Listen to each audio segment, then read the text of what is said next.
the 7-step planning framework. There is a Sunday evening in every teacher's life that goes like this. The kitchen is quiet. The dishes are done. A cup of tea, lukewarm now, sits next to a laptop. The week ahead has been waiting all weekend. And finally, around 8 o'clock, you open the planner and look at what is coming. This Sunday, the topic is migration. The textbook chapter on migration is 28 pages long. It has a glossary box on push factors. It has a map of refugee flows. It has a section on the Irish potato famine. It has a paragraph on the Great Migration in the US. It has a one-sentence reference to the Syrian crisis. There are 43 vocabulary words in bold. At the back, there is a quiz with 10 multiple choice questions and a short answer prompt. You have 5 lessons, roughly 5 hours of class time if everyone shows up on time, which they will not. You sigh. You start planning the way you always plan. Day 1, Introduction to Migration, Vocabulary, Examples. Day 2, Push and Pull Factors Worksheet. Day 3, Case Study Irish Potato Famine. Day 4, Case Study Great Migration. Day 5, Review and Test. You write this down. You stare at it. You drink the cold tea. You know exactly what is going to happen. The students will pass the test. The Tuesday after the test, when you ask them why people migrate, they will say, because of money or war, which is true and empty, and almost the only thing they will remember.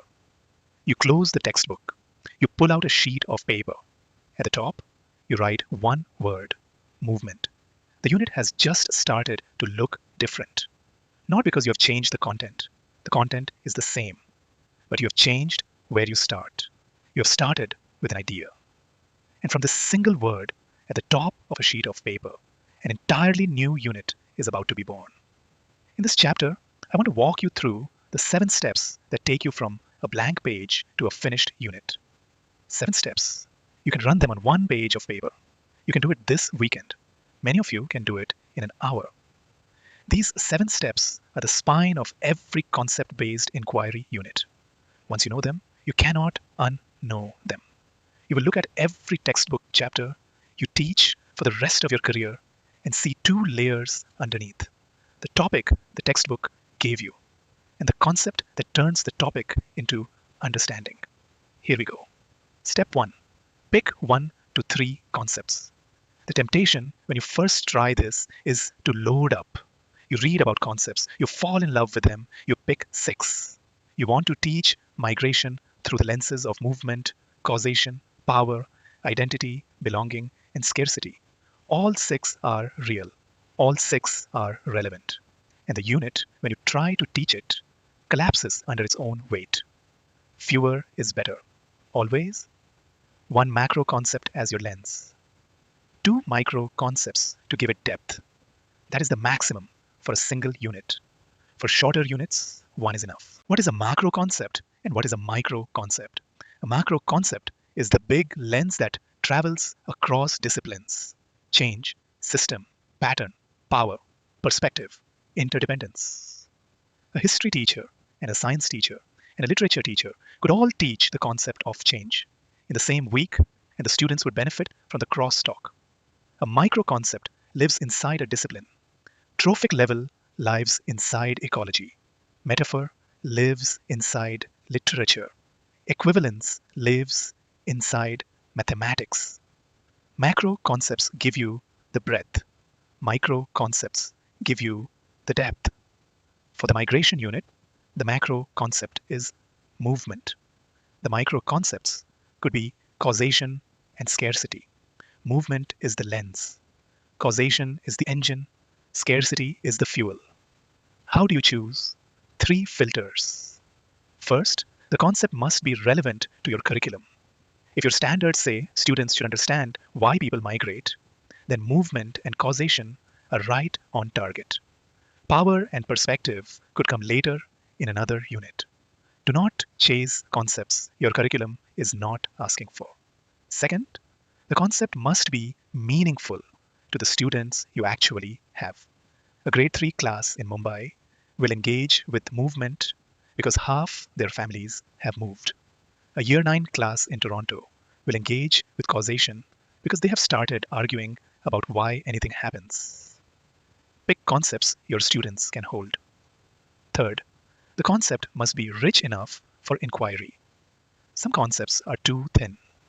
If your concept is something students could define in 10 seconds, it is not a concept, it is a vocabulary word. If your concept could generate a debatable question, an argument, a comparison across cases, it is rich enough. Let me give you the menu by subject so you have something to reach for.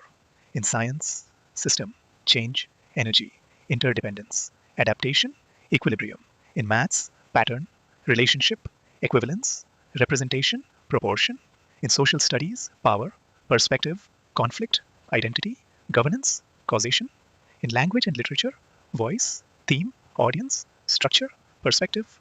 In the arts, composition, expression, form, meaning. In physical education, strategy, adaptation, cooperation. That is the start of the menu. Print it, put it on your desk. Whenever you sit down to plan a unit, scan the menu first. For our migration unit, we are choosing one macro lens, movement, and two micro concepts, causation and scarcity.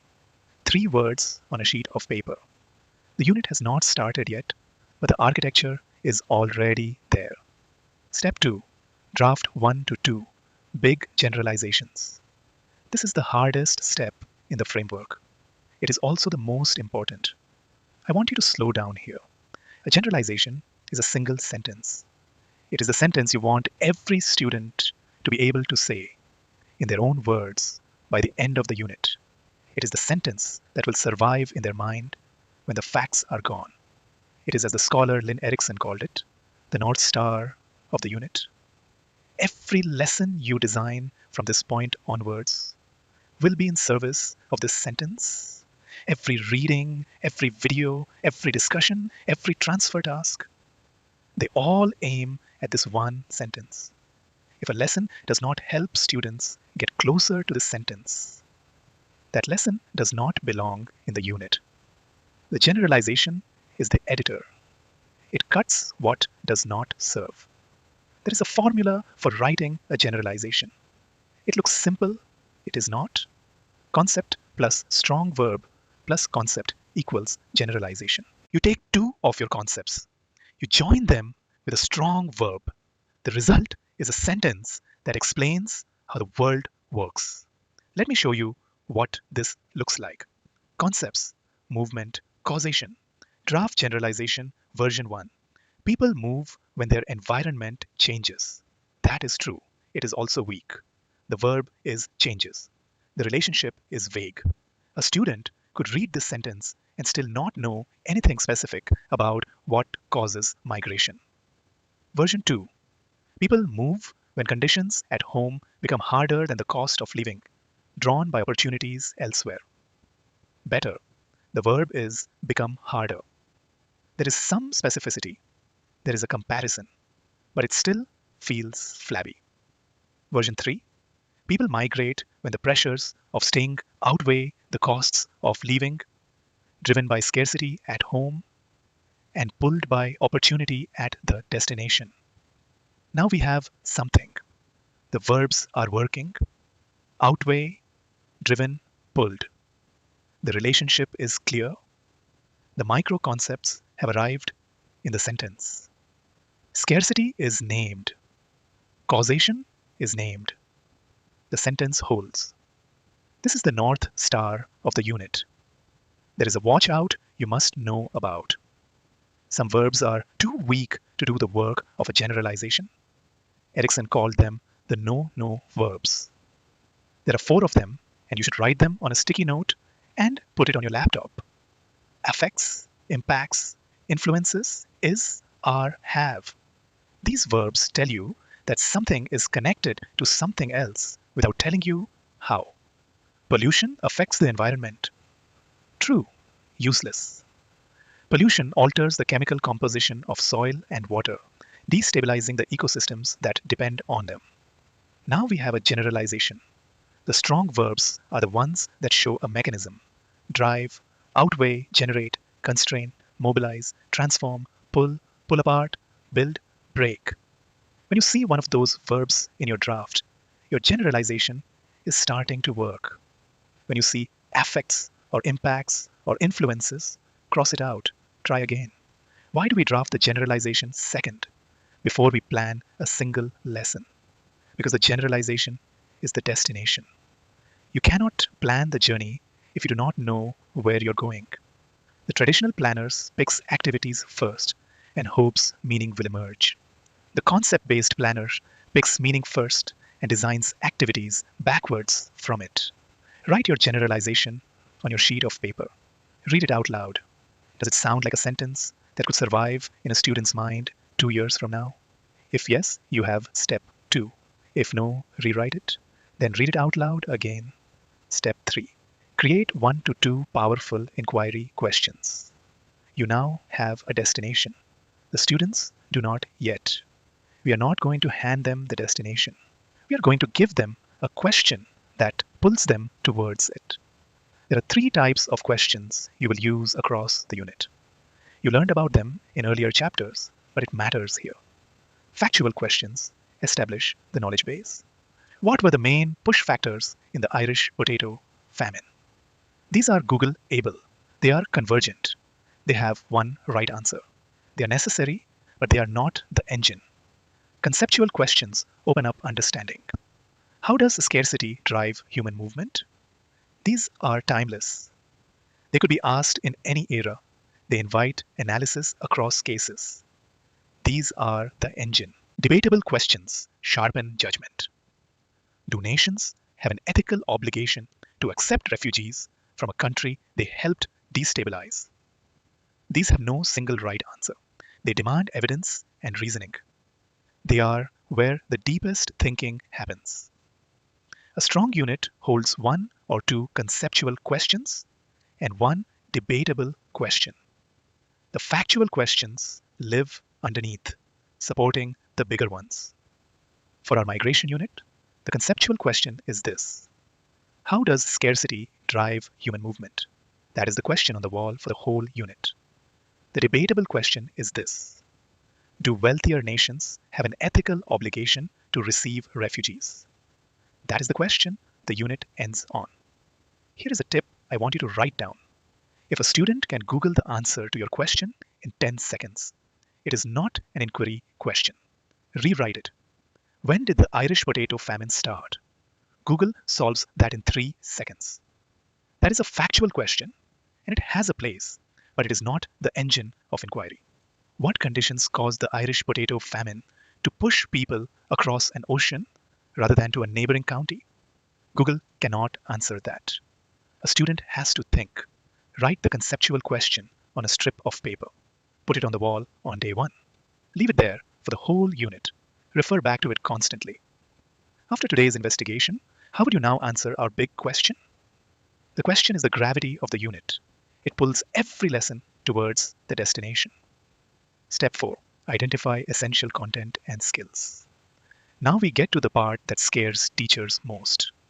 They look at the previous 3 steps and say, but what about the content? What about the curriculum?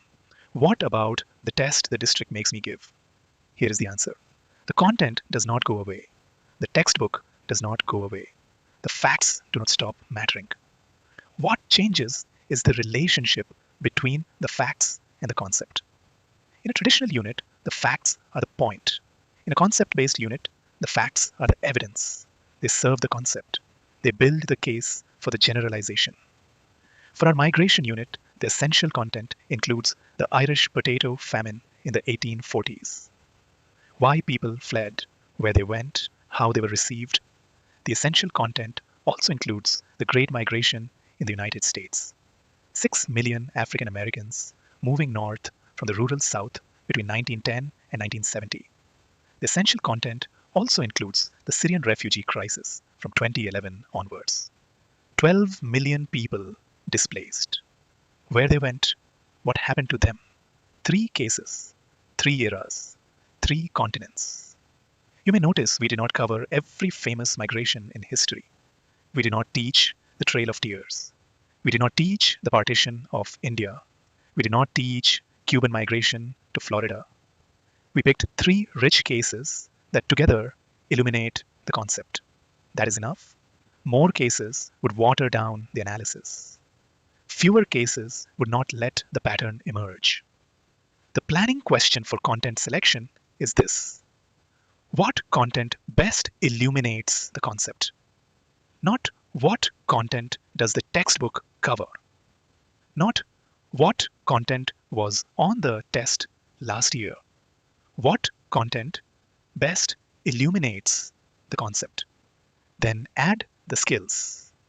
For the migration unit, the skills are analyzing primary sources, comparing across cases, and constructing an evidence-based argument. These skills serve the concept too. They are the tools students use to surface the generalization. Write the cases and skills on your sheet of paper underneath the generalization. The sheet is filling up. 3 concepts at the top. 1 generalization, 2 inquiry questions, 3 cases, 3 skills. You are halfway done. Step 5. Design inquiry experiences. Now we sequence the unit. We are going to lay it out across the 7 phases you learned in part 2 of this book. Tune in, find out, sort out, make meaning, transfer, reflect. And one phase woven through them all: concept visibility. The principle of sequencing is this: design backwards from the generalization. Look at your North Star sentence. Ask yourself what evidence students must gather to reach this sentence. Then build the lessons to surface that evidence in the right order. Let me walk you through what this looks like for the migration unit. Day 1 is the tune in, the provocation. We need cognitive dissonance, something that breaks the assumption that migration is some abstract phenomenon happening to other people far away. On the screen, we show 3 photographs side by side. A black and white image of Irish immigrants disembarking at Ellis Island in 1847. A photograph of an African American family loading a car to drive north from Alabama in 1940. A colored photograph of a Syrian family stepping off a boat in Greece in 2015. The teacher says, all 3 of these are migrations. With your partner, write down 3 things you notice that they share. 2 minutes. Pairs share. Common observations. People are carrying everything they own. Children, tired faces, water somewhere in the picture, almost always. The teacher captures the themes. Day 2 is the focus phase, concept formation through a yes-no sort. The teacher posts 6 examples on the board. Yes, this is migration. The Irish leaving Ireland in the 1840s. The black families leaving the South. The Syrians leaving Aleppo. No, this is not migration. A businessman flying to Singapore for a conference. A family taking a holiday to Goa. A university student spending a semester in France. The teacher asks, what do all 3 yes cases have that the no cases don't? Pairs draft a rule. Common student moves. They didn't want to leave. They couldn't come back easily. They were running from something. The teacher pulls these into language. Permanent. Forced or chosen under pressure. Crossing into a different system. The vocabulary of migration begins to assemble itself. Days 3 to 5 are the investigate phase. 3 expert groups, 1 for each case. Each group reads a 1-page dossier.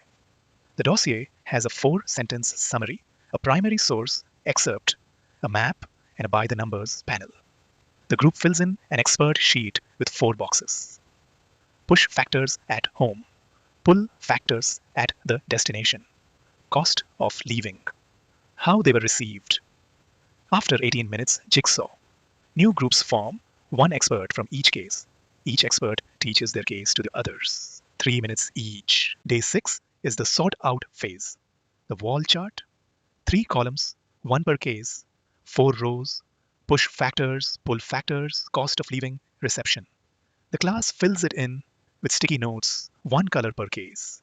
They step back and look across the rows. The pattern starts to surface.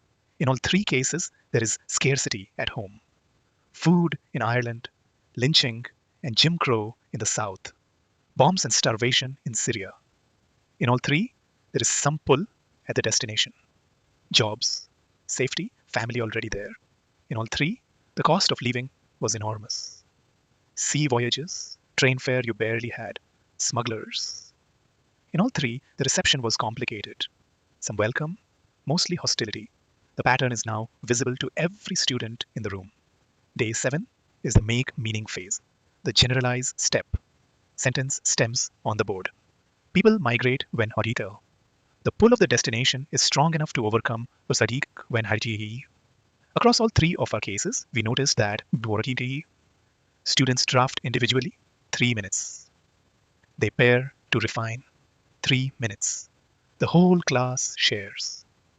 The teacher captures candidate sentences and helps the class converge on the strongest one. By the end of the lesson, the class has constructed, in their own words, the North Star sentence the teacher drafted on Sunday evening. They will not have written exactly the same words. They will have written the same idea. That is the point. Day 8 to 9 is the transfer phase, the grasps task. We will come back to this in step 6. Day 10 is the reflect phase. Final sentence, stem on the board. I used to think migration was why. Now I think migration is Jumrishek. 90 seconds of writing. Pair, share. Done. Notice what we just did. We took a 28-page textbook chapter and turned it into a 10-day unit driven by one sentence. The facts are still in there. The Irish potato famine is still in there. The Great Migration is still in there. The Syrian crisis is still in there. But they are not the point. They are the evidence. The point is the sentence. Sketch the sequence on your sheet of paper. 10 lessons. 1 column per lesson, 1 phrase per lesson, telling you what happens. That is your unit on 1 page. Step 6, the plan concept focused assessment. The transfer task is the assessment. There is no separate Friday test. The transfer task is the test. And the transfer task is not a test in the old sense. It is a performance, a demonstration that the student can take the generalization they built in class and apply it to a situation they have never seen before. The framework for designing a transfer task is called GRASPS. 6 letters: goal, role, audience, situation, product, standards. Each letter answers one question about the task. Let me walk you through GRASPS for the migration unit. The goal. What is the task asking the student to do? In our unit, the goal is to recommend a national migration policy that applies the class generalization to a current situation. Specifically, this hypothetical situation. Imagine a country in Central Asia experiencing severe drought combined with political instability. 2 million people are likely to leave over the next 3 years. The student's task is to recommend how a receiving country in Europe should respond. The role. Who is the student pretending to be? A UN policy advisor. The audience. Who is the student writing for? A government minister of the receiving country who has limited background knowledge of the conflict. The situation. What is the context?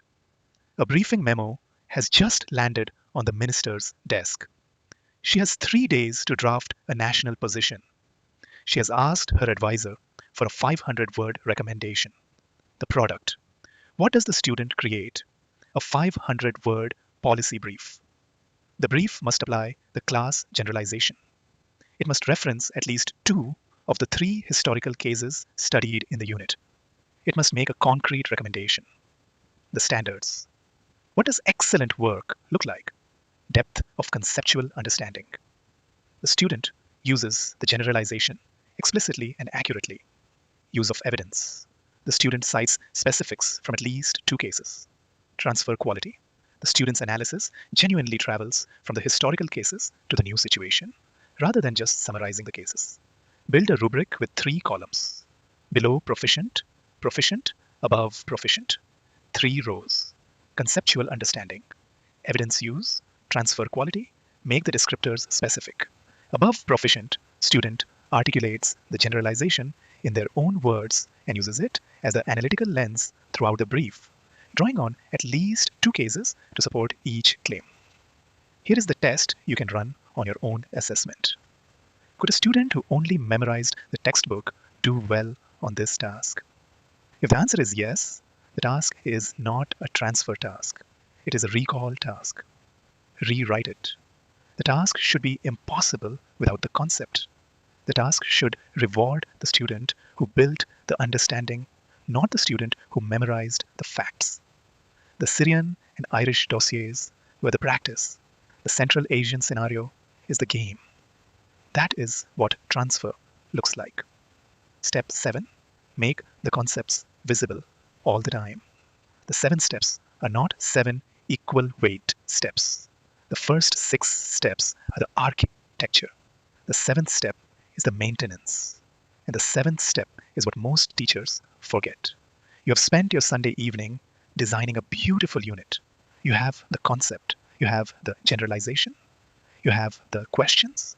You have the cases. You have the sequence. You have the assessment. You walk into class on Monday morning and you teach the first lesson. Then Tuesday, then Wednesday. And by Thursday, without anyone noticing, the unit has slid back into a topic-driven unit. Migration is being talked about. Movement, the concept, has quietly disappeared from the conversation. The lesson is good. The concept is gone. To prevent this, you make the concepts visible every single day. The first move is a concept wall, one corner of the room or one section of the whiteboard. At the top of the wall, in big letters, the 3 concepts: movement, causation, scarcity. Underneath each, sticky notes, examples students bring in, connections they spot, questions they have. By the end of the unit, the wall is dense with evidence. Students walk past it every day, and the concepts live in their peripheral vision. The second move is the unit-long inquiry question on the board. Every day, in the same place, the same question. How does scarcity drive human movement? Students see it when they walk in. Students see it when they leave. The question becomes the gravity of the room. The third move is the use of concept language in everyday teaching moments. When a student says something interesting, you do not just say, "Great answer." You say, "Interesting. How is that an example of movement?" When a student is making a claim about one case, you say, "Whose perspective is missing here?" The concepts become the vocabulary of the class. The fourth move is the daily 30-second concept check. At the end of every lesson or the start of the next one, you put a sentence stem on the board. Complete this sentence. When scarcity echo, then Vivek. Students write for 30 seconds. You read 3 out loud. The concept is reinforced every day in 30 seconds. Over a 10-day unit, that is 5 minutes of explicit concept practice. 5 minutes that does more for transfer than an hour of textbook review. The fifth move is to use concept language in your feedback. When you mark a student's work, do not just write "good evidence" or "needs more detail." Write "your evidence supports your claim about scarcity, but I want to see you connect it back to movement." Concept language in feedback teaches students that concepts are how serious thinkers think. You will be tempted to skip this step. Do not skip this step. The first 6 steps are the body of the unit. The 7th step is the nervous system. Without the 7th step, the body sits there but cannot move. The sheet of paper. Look back at what we have built. 1 sheet of paper. 7 items on it. 3 concepts at the top. Movement, causation, scarcity. 1 generalization underneath. People migrate when the pressures of staying outweigh the costs of leaving, driven by scarcity at home and pulled by opportunity at the destination. 2 inquiry questions. How does scarcity drive human movement? Do wealthier nations have an ethical obligation to receive refugees? 3 cases. Irish potato famine, Great Migration, Syrian crisis. A 10-day sequence sketched out in a row of phrases. A grasps transfer task in the margin. A note at the bottom that says concept wall, daily check, sentence stems in feedback. That is the unit, the whole unit, on one page, before you wrote a single lesson plan. This is the magic. The 7 steps fit on one page. The unit they generate is deeper, more transferable, and more interesting to teach than the unit you would have built from the textbook. And the 7 steps work for any topic, any grade, any subject. Fractions in grade 4, photosynthesis in grade 6, rivers in grade 7, Macbeth in year 10. The 7 steps do not care. Take a unit you're teaching in the next month, run it through the 7 steps this weekend. Sit at your kitchen table on Sunday evening with one sheet of paper. Write the topic at the top. Cross it out. Replace it with a concept. Then go. The recap and what comes next. We just walked through the 7-step planning framework. Pick the concepts. Draft the generalization. Create the inquiry questions. Identify the essential content and skills. Design the inquiry experiences across the phases. Plan the concept-focused assessment using grasps. Make the concepts visible every day. 7 moves. 1 sheet of paper. 1 Sunday evening. 1 transformed unit. In the next chapter, we are going to sit down with a teacher who has never done this before, and we are going to build a complete unit from scratch with her, from the blank page to the finished plan. You'll see every choice she makes and why she makes it. We meet her next.